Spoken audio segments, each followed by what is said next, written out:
Há 2500 anos, um escriba grego descreveu uma incrível lista de maravilhas.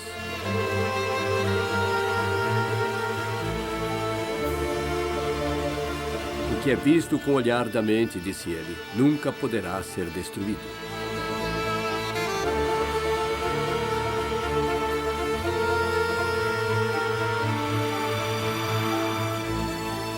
Até hoje, essa lista mágica ainda assombra o mundo moderno.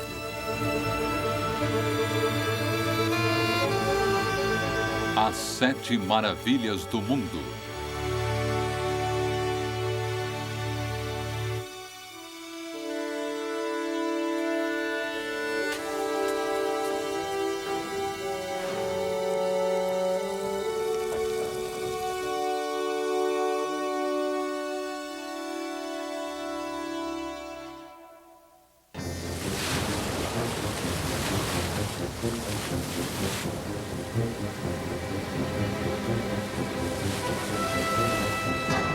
O capitão está procurando um porto seguro. Ele procura Alexandria, no Egito, numa costa rasa e perigosa. As correntes são traiçoeiras.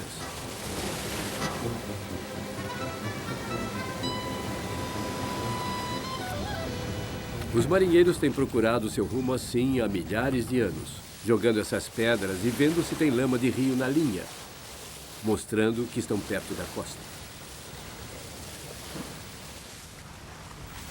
Antes que a cidade moderna e suas elevações fossem construídas, você não via nada além deste horizonte até quase ir bater na praia. De todas as 7 maravilhas, a mais prática era o antigo farol chamado de Faros.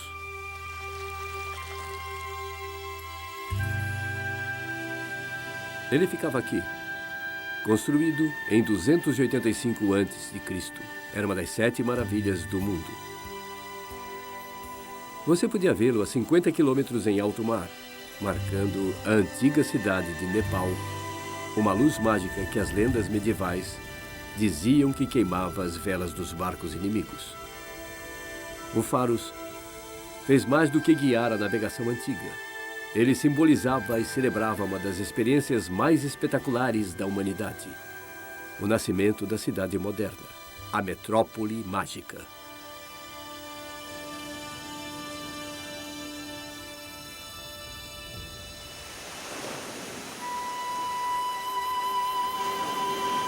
Antes, ao longo da costa do Egito, havia apenas alguns vilarejos de pescadores, algumas pedras, alguns bancos de areia e algumas focas tomando sol. Então, Alexandre o Grande chegou. Ele estava fazendo um império que se estendia do Egito ao Afeganistão. Alexandre adorava as cidades. Ele gostava de fundar cidades, fundou 17 cidades que chamou de Alexandria. Tinha uma atitude muito interessante em relação às cidades e aos arquitetos. Um jovem chamado Demócritos foi falar com ele e disse que tinha uma grande ideia para uma cidade. E ele disse: vou pegar uma paisagem e vou moldá-la à sua semelhança, Alexandre. E na palma desta figura estaria uma cidade inteira chamada de Alexandria. Bem, a ideia é que as nuvens se formariam na cabeça das estátuas e a água correria pelas veias do braço e alimentaria toda a cidade. Alexandre olhou para o plano e disse: eu gosto desse garoto, gosto do jeito que ele pensa, mas a cidade não vai funcionar, porque o verdadeiro sangue de uma cidade não é a água pela veia, mas o comércio. Quando Alexandre fundou a cidade, ele pensou no comércio. Olha, vou mostrar o que estou dizendo.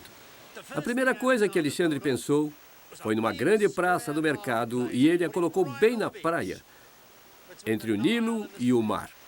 Aqui fica a linha da costa. E aí ele trabalhou nos vários bairros da cidade e colocou uma grande muralha em torno de tudo.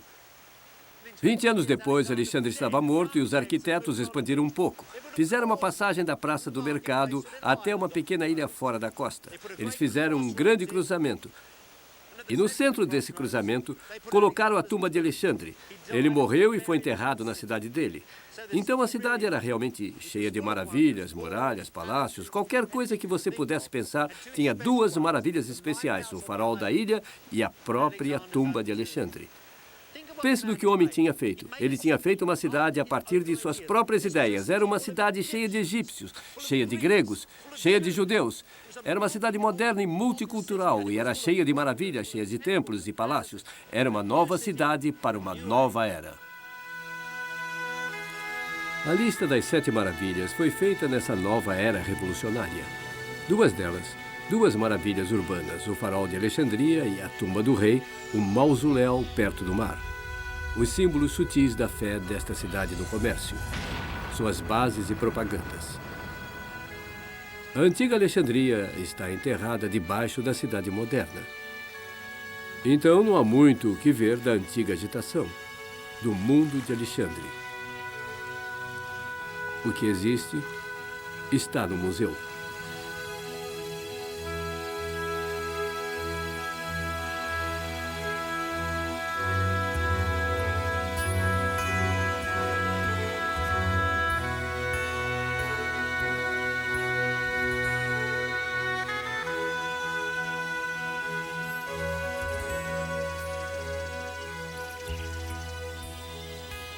Eu gosto de museus locais.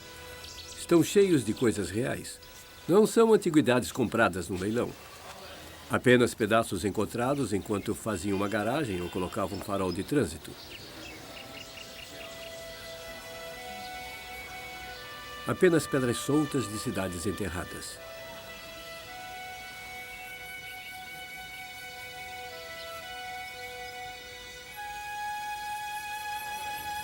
É uma graça, não é?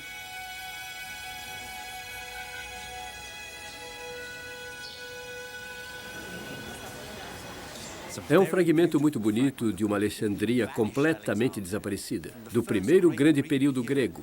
Foi feito por um grego, até mesmo a pedra vem da Grécia. Tudo passou pelo farol. Mármore, escravos, seda, joias, trigo do Egito. Este era o começo do Eldorado. Esse é o trabalho mais fino que você pode conseguir. Todo desaparecido.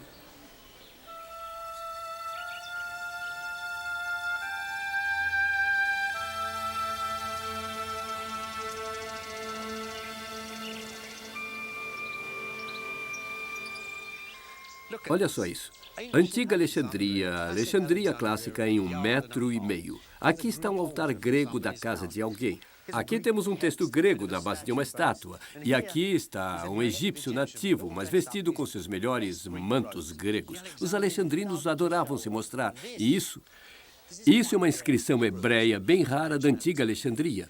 Os judeus eram um grupo muito poderoso dos cidadãos de Alexandria. A Bíblia judaica, o Velho Testamento, foi traduzido para o grego aqui sob a sombra do farol. Então, um farol sinalizava, muito mais do que um porto seguro. Ele caiu finalmente no terremoto de 1375.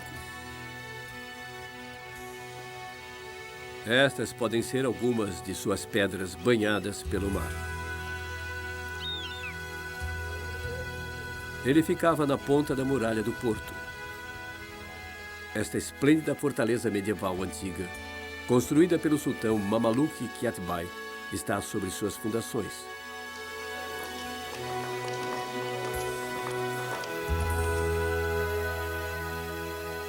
O Pharos era pelo menos 5 vezes mais alto, com mais de 100 metros. Era o edifício mais alto de sua época.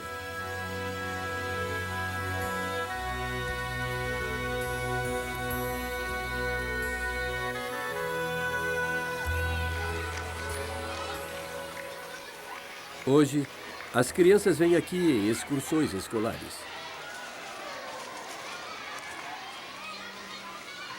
E em torno delas, as paredes medievais estão ornadas com pedras muito mais antigas. Aqui estão elas, vejam. Hieróglifos de um faraó. 2.500 anos depois de estarem num grande obelisco. Agora na porta de um forte árabe.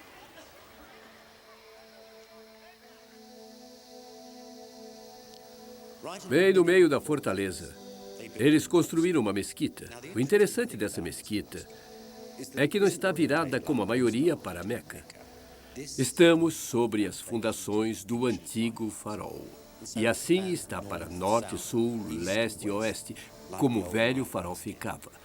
E se você olhar para cima só por um instante, veja esta grande torre. O que você está vendo de verdade é o fantasma de um farol. E com o olho de nossa mente podemos ver homens e burros carregando combustível para o topo.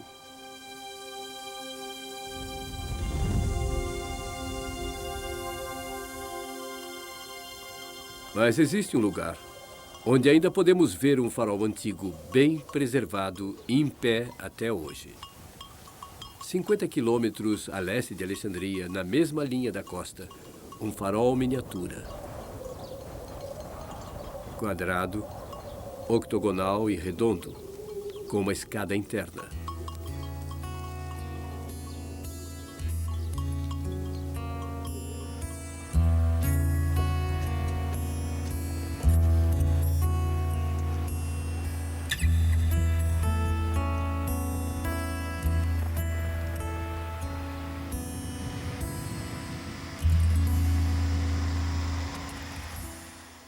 Era assim que o farol verdadeiro se parecia em Alexandria, só 10 vezes maior do que este, com algumas estátuas e inscrições.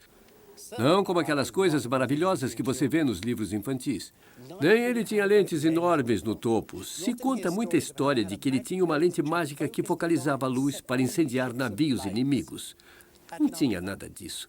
Ele tinha um foguinho aqui em cima que provavelmente só era aceso quando os barcos passavam. Mas qualquer coisa, mesmo uma torre, é ótima para essas águas perigosas. Mas sabe, esse farol não era apenas para os navios. Este pequeno aqui está sobre uma tumba, faz parte de um complexo de tumba. Isso, a luz para guiar o espírito do morto que estava vagando pelo Egito de volta para o seu corpo de novo.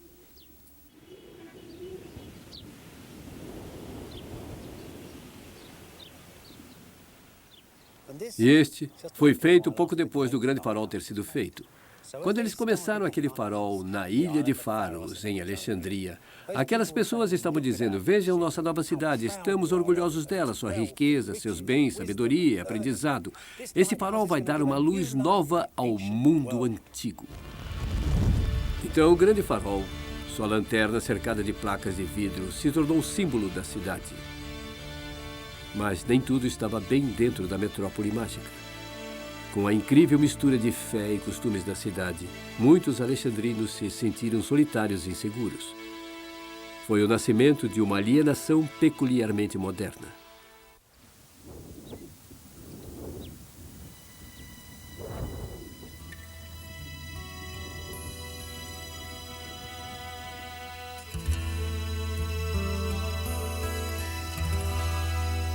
Estas são as tumbas não escavadas dos antigos reis de Sardes, a capital da Lídia da Turquia Ocidental, onde o dinheiro foi inventado. O dinheiro era o combustível das novas cidades de Alexandre. Das 7 maravilhas até a Bolsa de Valores, uma grande parte do mundo moderno começou aqui, atrás desses campos borbulhantes.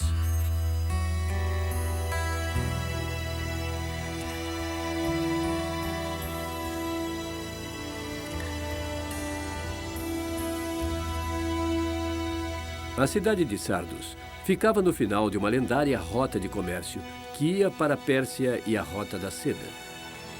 Com mercadores, mercenários e reis como Creso, cuja riqueza lendária vinha do ouro tirado, dizem, de um pequeno riacho que corria por esses montes direto para a antiga praça do mercado da cidade.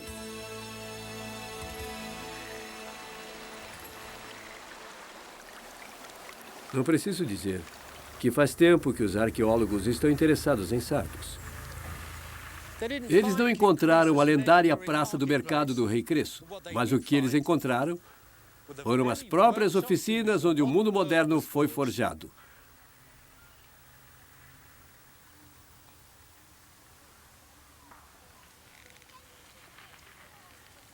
Quando os arqueólogos modernos escavam sítios como este, Eles sempre peneiravam toda a terra que eles tiravam.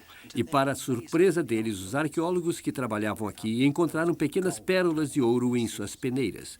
O que eles tinham encontrado não era a praça do mercado, era o lugar exato, o lugar de fundição de ouro que vinha do riacho. O que acontecia aqui é que, nesses pequenos buracos, eles colocavam todo o ouro e a madeira e o derretiam. E eles tiravam grandes placas de ouro do fundo. Isso já era feito havia milhares de anos. Isso não é difícil. Mas o que aconteceu depois foi revolucionário, porque você nunca conseguia controlar o preço do ouro. Tinha chumbo, prata, todo tipo de coisa. Mas as pessoas aqui purificaram o ouro pela primeira vez. Eles pegaram essa adorável substância dourada, tornavam plana, misturavam com sal, colocavam em panelas e cozinhavam. E quando tiravam o ouro das panelas, pela primeira vez na história da humanidade, fizeram ouro puro controlado. Então, como sempre, o pó das vidas antigas, pequenas relíquias do passado, de repente se tornaram tão importantes. As pessoas vieram e trabalharam aqui no ano 600 a.C., quando Creso e algumas outras pessoas estavam experimentando com a ideia do dinheiro. O ouro puro significa que você pode fazer dinheiro que é sempre igual. É um símbolo eterno. Quando a deusa Ártemis foi estampada em quantidades iguais do ouro de Creso, as pessoas sabiam que elas tinham nas mãos. Dentro de 50 anos, havia bancos avarentos, mercadores, a praça do mercado, homens que viviam de comprar e vender. Esta ideia de um único valor abstrato que você pode segurar na sua mão chegou ao mundo pela primeira vez. Dinheiro. Grandes sacos de dinheiro que serviram para construir muitas das novas cidades de Alexandre e algumas das 7 maravilhas também. Como era de se esperar, quando Alexandre morreu em 323 a.C., seu império rapidamente se dividiu em reinos menores, cada um deles governado por seus generais e seus banqueiros. Cada cidade estava sozinha. As muralhas da cidade se tornaram a armadura da cidade, se tornaram tão grandes e magníficas que algumas delas eram consideradas maravilhas por si só.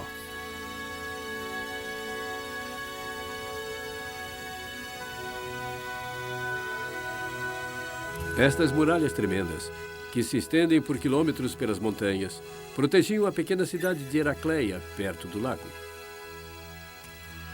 São monumentos enormes para uma insegurança geral antiga. O novo homem, em seu admirável mundo novo, estava apavorado. Cidades frágeis colocadas em conchas afiadas. Hoje em dia, a dor e a energia que criou essas pedras brutais parecem ter sido varridas, e o que sobrou foram ruínas agradáveis. A maioria das cidades de Alexandre também sumiram.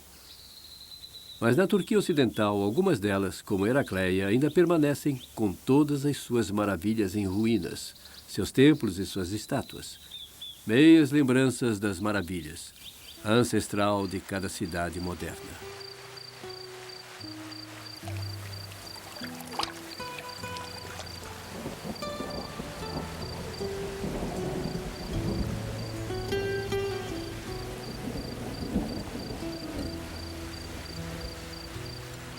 Praíni, na Turquia Ocidental, é a mais preservada de todas as cidades helenísticas. Casas, praças de mercado, templos, mausoléus, ruínas raras, cheias dos medos e esperanças das pessoas das metrópoles mágicas. Visitando Praíni hoje, você ainda pode experimentar o sabor autêntico das pessoas da Era das 7 Maravilhas.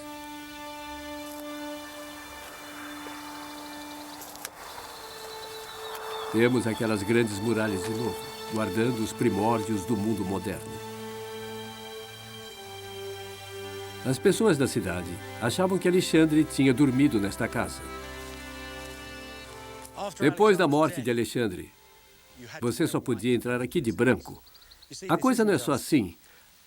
Alexandre o Grande dormiu aqui, como George Washington dormiu aqui, sei lá. Naquele tempo, os heróis se tornavam deuses. Então, a casa de Alexandre se tornou um santuário, e ali está um lindo altar e mesas de oferendas, oferendas de mármore e todo o resto. Mas, mesmo assim, é uma casa helenística, autêntica do período das Sete Maravilhas. Uma família normal morando num sobrado, quartos altos, muito pequenos, muito escuros, janelas pequenas e escuras. Não havia muita luz entrando, não era muito aconchegante de fato.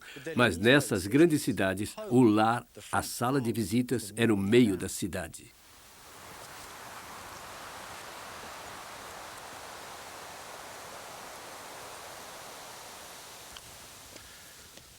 E no final de cada rua,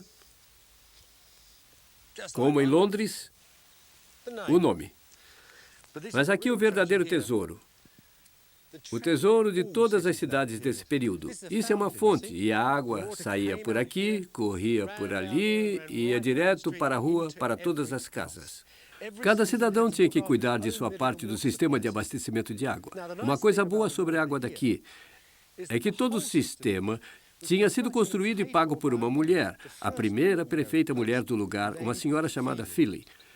É um papel raro para mulheres na sociedade daquele tempo. Nas casas, por exemplo, eram mantidas separadas. Mas não havia nada que as impedisse de entrar na vida pública. E muitas vezes entravam. Philly fez este maravilhoso sistema de arquidutos e gravou isso numa inscrição a muito orgulho cívico aqui.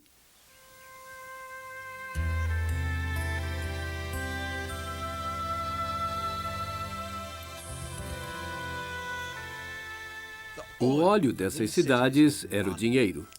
O dinheiro funcionou primeiro aqui nessa antiga ágora, as praças do mercado das cidades antigas. As cidades alugavam todas as lojas a seu redor e controlavam os preços, regulavam as quantidades, tomavam conta dos mercados. O que estava à venda? Bem, comida, escravos e importados. E essas lindas colunas de mármore. Era aqui que os cidadãos antigos, os homens livres, passeavam para tomar um ar.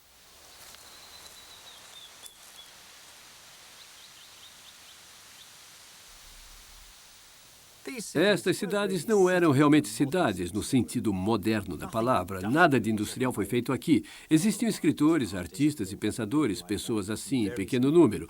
E um grande número de pessoas que passavam seu tempo por aqui, grandes proprietários de terra com seus escravos.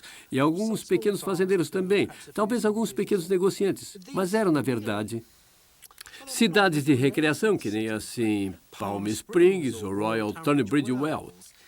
As pessoas se divertiam aqui, vinham para a Praça do Mercado, esses grandes espaços abertos, e se sentavam em suas cadeiras, falavam sobre o preço do trigo, ou se a estátua que tinham acabado de fazer era bonita como as Sete Maravilhas. E se você fosse muito rico, se desse um subsídio aos pobres, podia colocar seu nome numa pedra ou até numa estátua. Se você fosse perfeito, era uma vida muito boa, uma vida que durou quase 1000 anos.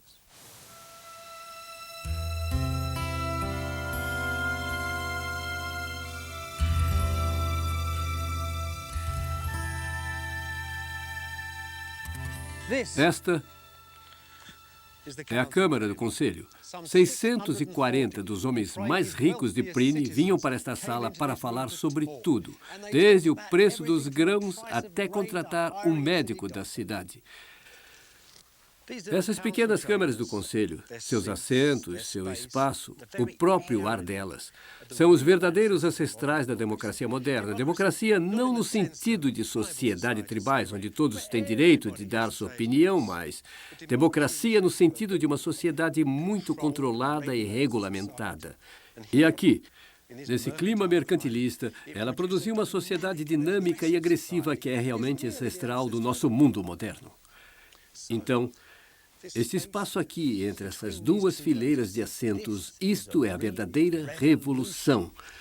Se você se voltar para sociedades mais antigas do que essa, você pode andar por 1 milhão de estradas antigas, vidas passadas antigas, entrar em templos, em cidades que podiam ser enormes, mas nunca encontrariam um espaço assim, com os rostos olhando sentados um na frente do outro. Aquelas sociedades antigas são instintivas, se moviam como cardumes de peixes. Mas aqui, os homens estão olhando, estão observando, ouvindo outros pontos de vista, ponderando, julgando as coisas, estão fazendo listas como a das 7 Maravilhas. É realmente o ancestral do mundo moderno. A vida na época era como uma corrida. E era aqui que os jovens aprendiam a competir. O ginásio e a pista de corridas da cidade, como seus antigos pontos de partida. Acho que se você fosse bom mesmo, acabava nos Jogos Olímpicos. Nada era bom demais para os jovens leões que iriam governar a cidade na próxima geração. Estas são as termas públicas, que servidas pelo aqueduto com torneiras e banheiro de mármore.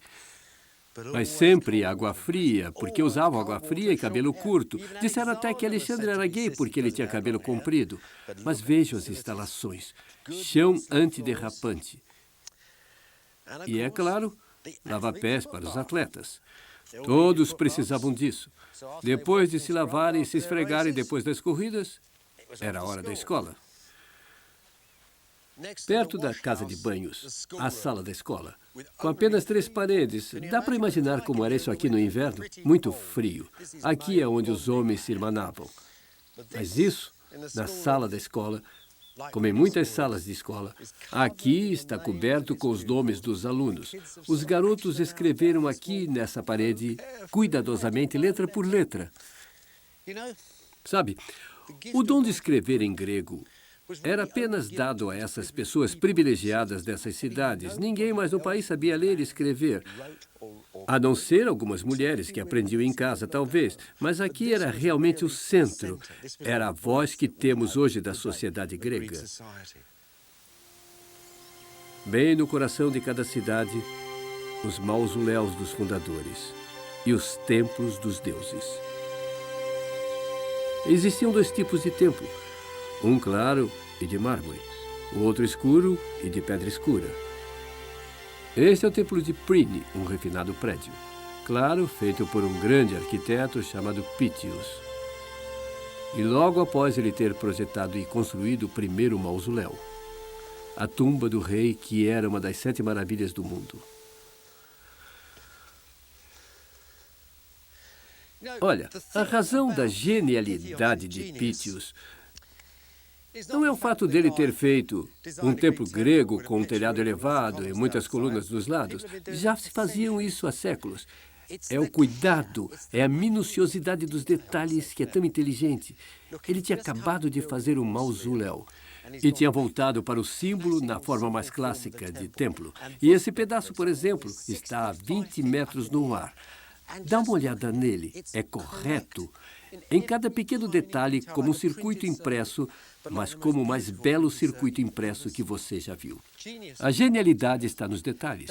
O que esse homem está fazendo é um exercício clássico de perfeição.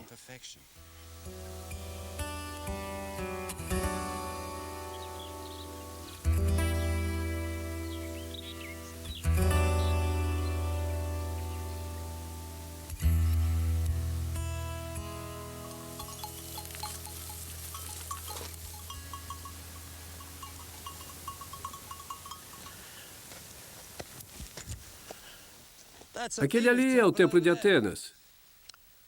Estou indo para um outro, não menos importante para a cidade, mas não tão bonito. É o santuário de Deméter, a misteriosa deusa da fertilidade e da morte. A filha de Deméter tinha sido raptada pelo deus Hades. E todos os anos ela ia ao mundo subterrâneo e sempre ela voltava com o grão germinado. Olha, não comece a pensar que essas antigas religiões gregas são um tipo de cópia mal feita de ensaios sobre mitos gregos e romanos. Era um sistema pelo qual se podia viver. Pense num exemplo. Existe um lindo epitáfio numa lápide que diz que os pais estão escrevendo para o cara que leva os mortos até Hades. E eles dizem: tome conta de nosso garotinho. Quando ele sair do barco, por favor, ajude-o, porque ele não anda muito bem e ele está usando sapatos novos. Ora, quando as pessoas estão pensando assim, estão recebendo o consolo de um sistema. Esse é um sistema que funciona e dá a eles algum tipo de ordem para o mundo. Não sobrou muito do corredor de mistérios de Deméter agora. Sempre foi de uma arquitetura simples e banal. E as coisas que aconteciam aqui eram tão misteriosas que nós ainda não temos a menor ideia do que eram. Quando os escavadores alemães cavaram essas passagens, eles encontraram estatuetas extraordinárias enterradas. Eram figuras obscenas, como a da deusa Bobo, cujo rosto se misturava estranhamente com sua genitália. Não se vê tipo de figuras nos livros, vê? Na verdade, é uma das coisas que os historiadores sempre tendem a negligenciar. Quando se pensa nessas cidades, não se pensa muito em erotismo ou sexualidade, mas estavam cheias disso. Haviam estátuas fálicas de todo tipo, havia uma arte erótica extraordinária acontecendo nos menores detalhes e uma literatura erótica maravilhosa também. Bem, estas cidades eram quase como organismos vivos e a sexualidade, então, era a sexualidade da cidade, era o poder, a potência do Estado. Era, é claro, um conceito que a cidade cristã de Deus rejeitava inteiramente. Os cristãos também rejeitavam a ideia grega da morte. Um mundo subterrâneo, um buraco frio e escuro, cheio das sombras e espírito dos mortos. E aqui chegamos no coração estranho da metrópole mágica. Eu sou Mausolo, rei da Cária. Eu era alto, bonito e vitorioso da guerra. Sobre mim, aqui em Bodrum, está uma tumba que nenhum outro homem morto já teve. Adornada com mármore de homens e cavalos esculpidos como se fossem verdadeiros em fino mármore. O rei Mausolo está falando conosco do mundo subterrâneo, pelas obras de um grande filósofo grego. Alexandre teria visto a grande tumba do rei Mausolo, o mausoléu, quando ele tomou Halicarnasso, agora Bodrum, no sudoeste da Turquia. A tumba do fundador da cidade, no centro da cidade. Um enorme edifício construído pelos escultores gregos mais famosos. É uma das 7 maravilhas do mundo. Em 352 a.C., no dia em que enterraram o rei Mausolo, eles mataram um rebanho de ovelhas nesses degraus e bois pendurados pelas pernas. Eram sacrificados para que o sangue corresse por aqui. Corresse na direção da maior tumba que o mundo já tinha visto, uma das Cassandras do mundo, uma tumba tão grande que deu nome a todas as tumbas desde então como mausoléus. E esta grande pedra era a tampa que lacrava a câmara funerária. Os antigos escritores costumavam dizer que a tumba do rei Mausolo parecia pairar sobre a cidade numa nuvem prateada. Mas agora flutuou para bem longe daqui. E tem uma marca aqui que nos dá uma pista de onde foi parar parte dela. Estão vendo isso? Isso intrigou filólogos clássicos durante anos. Na verdade, a maior parte do povo britânico com mais de 50 anos sabe exatamente o que é isso. É a marca do Departamento de Guerra britânico. O mausoléu foi encontrado por um professor britânico, escavado por um homem do Museu Britânico. A Marinha e o Exército britânicos, com a ajuda do embaixador britânico em Constantinopla, carregaram 218 caixas de mármore no HMS Georgian. O homem do Museu Britânico escreveu isso. O porão está muito cheio, mas ainda temos espaço para esculturas no deck. Mas pode ser necessário descarregar as armas de Malta. Mas nem todo o mausoléu tinha ido para Londres. Mausolo tinha deixado uma quantidade enorme de pedras antigas para trás. Muito antes dos arqueólogos chegarem, muito já tinha acabado como propriedade dos cavaleiros de Malta, em seu grande castelo dos Cruzados na Bahia, o Castelo de São João. Por todo o século XV, os cavaleiros saquearam a antiga cidade para transformar em fortaleza. Cada parede foi feita com prédios antigos. Olha, aqui você pode ver como esses blocos foram reaproveitados, vieram realmente de templos gregos. Aquela coisa redonda ali, com essa extremidade irregular, aquilo é um pedaço de coluna. Parece um salame. E é uma boa analogia, porque esse aqui é um cavaleiro italiano. Olha o brasão de armas dele. E em cima, para proteger o brasão de armas, mais 2 pedaços do templo colocados na parede. O de cima foi usado pelos cavaleiros para proteger a inscrição. Se você olhar mais embaixo, vai ver o nome do cavaleiro, um homem chamado Angelo Muscatola. Esta é a torre italiana e foi construída em 1436. Isso foi 60 anos depois dos cavaleiros começarem a derrubar o mausoléu. Temos que procurar os fragmentos do mausoléu em outro lugar no jardim.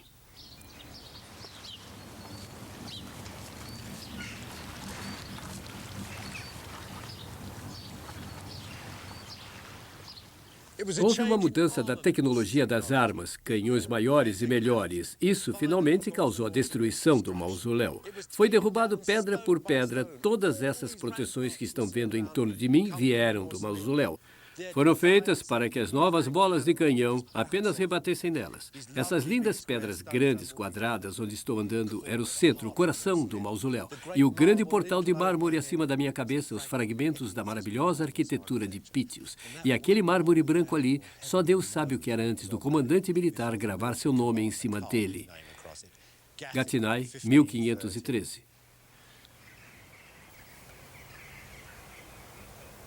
Desde que os cavaleiros de Malta derrubaram o mausoléu, não foram poupados esforços para reconstruí-lo.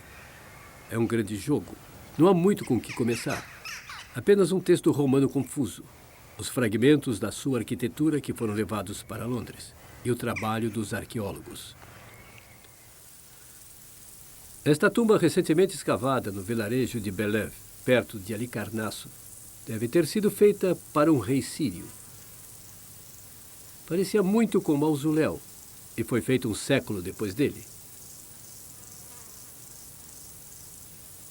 Aqui podemos ver alguma coisa sobre o tamanho real do mausoléu. Os detalhes são soberbos. Mas o mausoléu de Pítios era provavelmente mais refinado.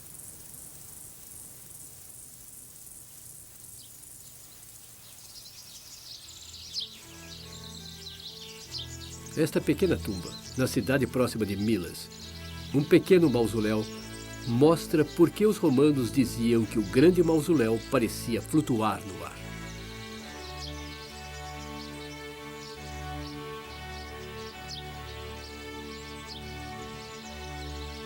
O teto é muito inteligente. Várias pedras todas encaixadas. Uma das ideias mais originais de Pítios.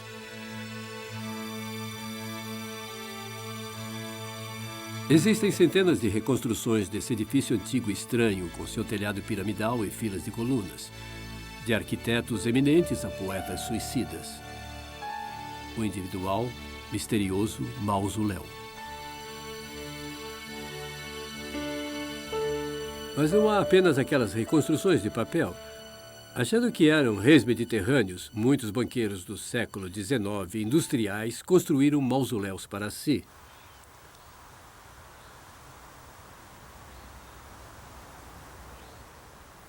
Para os arquitetos do século XIX, que estavam muito envolvidos com o estilo histórico, o mausoléu era um símbolo de excelência arquitetônica.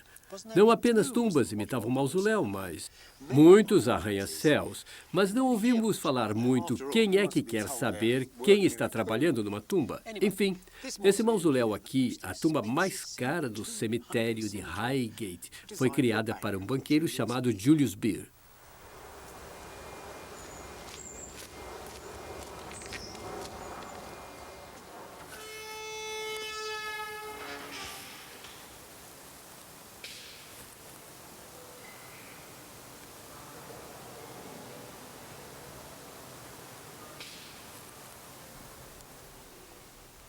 Aquela ali é a filhinha de Baer. Ela morreu muito jovem. E ele pegou um escultor acadêmico muito famoso, para fazer esse retrato bem emotivo dela, entrando nos braços da morte. Como o rei Mausolo contratou escultores para o seu mausoléu. Bem, o arquiteto, que se chama Joe Scott, ele se divertiu bastante aqui. Ele pegou alguns pedaços das velhas restaurações que estavam acontecendo quando ele estava desenhando o lugar e ele colocou junto as lembranças de suas férias na Itália e Bizâncio e coisas assim. Bem, dá para ver que as pessoas estavam querendo copiar o mausoléu. Era um prédio muito famoso, mas o que nenhuma dessas cópias revela é por que o mausoléu era tão famoso. Em padrões gregos, não era um prédio muito grande, nem era muito bonito, tinha uma forma bem feia para um prédio grego. Então, por que era tão famoso? Bom, para responder esta pergunta, temos que voltar àquele texto antigo. Lembra daquele texto de Mausolo? Eu sou Mausolo, rei de Cária. Sobre mim está minha tumba em Bodrum, uma tumba coberta de finas esculturas de homens e cavalos.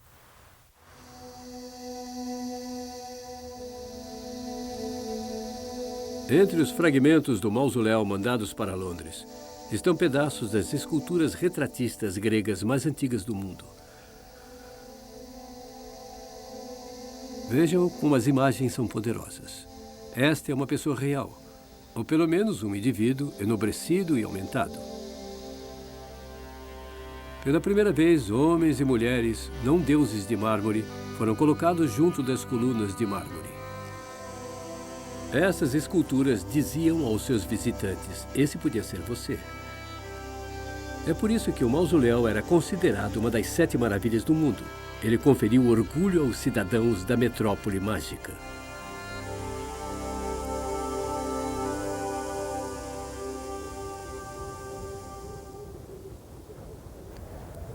Hoje, um verdadeiro Alexandre parece tão arredio quanto o vento. Mas as histórias mais simples da sua vida nos contam alguma coisa sobre seu tempo. A Era das 7 Maravilhas. Uma fábula diz que Alexandre e alguns amigos viajaram da costa do Egito até o Saara.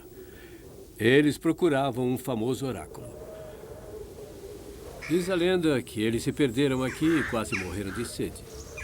E que Deus mandou abutres para mostrar o caminho de descida da Montanha da Lua até um vale escondido no lago do oásis de Silwa.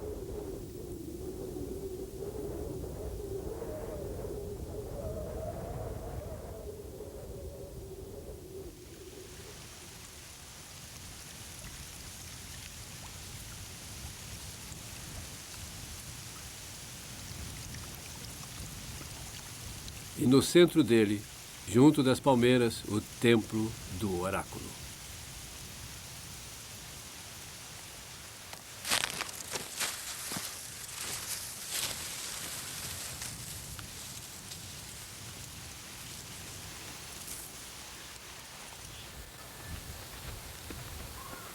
Dentro da câmara pequena e escura, coberta por folhas de palmeira, os sacerdotes egípcios contaram uma coisa a Alexandre que o afetaria até o dia da morte.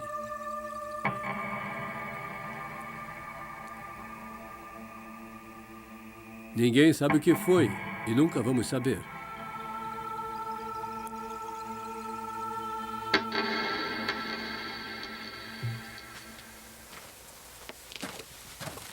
O que quer que tenha sido, não impediu que Alexandre invadisse todo o Antigo Oriente, deixando suas cidades como conchas devastadas e empoeiradas.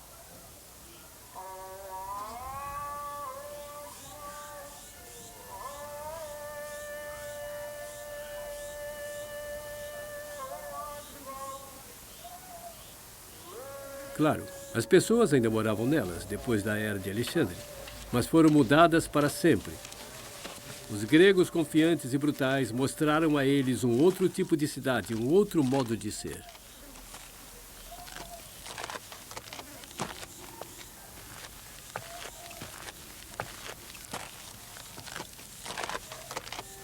Esta história da viagem até Silwa mostra o próprio Alexandre procurando desesperadamente por antigas seguranças.